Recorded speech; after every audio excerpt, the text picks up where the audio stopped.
Hello everybody, hope you all are fine. Open your English reader book at page number 42. আমরা পড়ছিলাম মোল্লা দু পেয়াজার কাহিনী।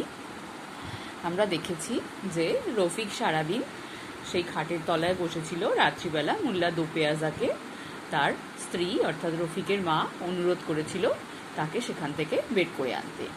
এরপর কি হলো দেখি চলো। মোল্লা দু পেয়াজা went immediately two রফিকস room.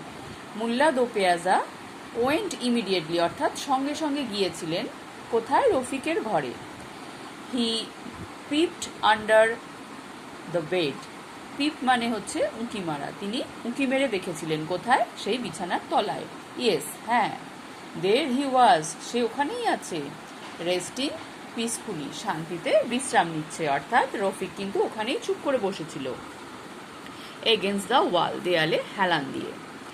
The mullah did not want to frighten Rafik. Mullah did not want, mullah চাননি to frighten, ভয় দেখাতে রফিককে, অর্থাৎ তিনি চাননি যে রফিক ভয় পাক। He lay on the floor, তিনি মাটিতে শুয়ে পড়েছিলেন বা মেঝেতে শুয়ে পড়েছিলেন। And put his head, এবং তার মাথাটা রেখেছিলেন right under the bed, ঠিক বিছানার নিচে। The little boy smiled brightly, ছোট্ট ছেলেটা খুব উজ্জ্বলভাবে হেসেছিল। অর্থাৎ তিনি মাটিতে শুয়ে টুক করে উঁকি মেরে মাথাটা ওই বেডের নিচে রেখে ওখানটা রফিকের কাছে গিয়েছিলেন, রফিক যাতে তাকে দেখতে পায়। তো তাকে দেখে রফিক খুব খুশি হয়ে হেসেছিল। হ্যালো ফাদার, ও বাবা, হি সেড, সে বলেছিল। Have you been punish too, তোমাকেও কি শাস্তি দিয়েছে? নেভার মাইন্ড, কিচ্ছু মনে করো না। There is plenty of room under here for both of us.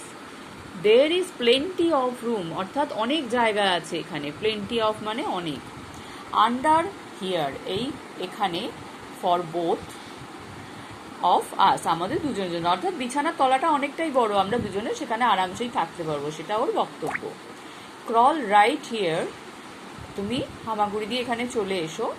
And make your self comfortable, এবং নিজেকে এখানে স্বাভাবিকভাবে বসো। অর্থাৎ তুমি ঢুকে এসে এখানে নিশ্চিন্তে বসো। যেভাবে বসলে তুমি কমফোর্ট ফিল করবে, অর্থাৎ আরাম পাবে, সেইভাবে বসো। For the first time in his life, for the first time অর্থাৎ প্রথমবার, ইন হিজ লাইফ তার জীবনে, মোল্লা দো পেয়াজা ফাউন্ড হিমসেলফ স্পিচলেস। মোল্লা দো পেয়াজা দেখলেন যে তিনি স্পিচলেস অর্থাৎ বাক্যহীন হয়ে পড়েছেন, অর্থাৎ তার মুখে আর কোনো কথা সরল না তার কথা শুনে। He crawled under the bed and joined his son, তিনি হামাগুড়ি দিয়ে সেই বিছানার তলায় ঢুকে গেলেন এবং তার ছেলের সাথে সেখানে বসলেন, তার সাথে যোগ দিলেন। তাহলে যে মোল্লা দো পেয়াজা সব কথার উত্তর দিতে পারতেন স্মার্টলি, তিনি তার ছেলের এই ছোট্ট শিশু মনের যে কথা, যে তোমাকেও কি শাস্তি দিয়েছে, তুমি এখানে এসেছো, এই অবুঝ কথায় তিনি কোনো উত্তর দিতে পারেননি। গল্পটা নিশ্চয়ই তোমাদের মজা লেগেছে।